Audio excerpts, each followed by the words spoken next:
Okay, let's get into it. We are styling Breenie's extensions today. There's another video I'm going to show you how to clip extensions in properly, but I really want to show you how to use the thermal brush with longer hair. A couple things to remember. This brush is meant to be used on dry hair only. I repeat, dry hair only. This is not a blow dry brush. This is much less damaging, and it is a round brush that heats up and it gives you a really beautiful blown out effect with minimal effort.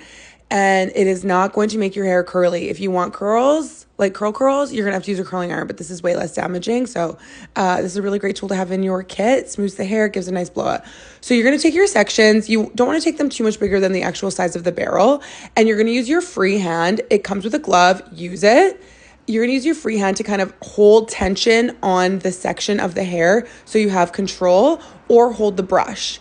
But see how I'm holding the hair here and then kind of billowing it out, letting it cool before you brush it out. But I use my free hand to guide the section and guide the hair and hold tension.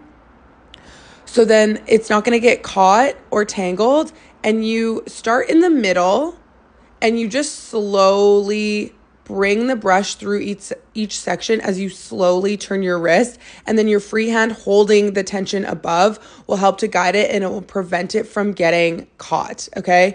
And then let it cool and brush it all out together, and you have this beautiful, look at this blow, oh my God, hello, stunning queen.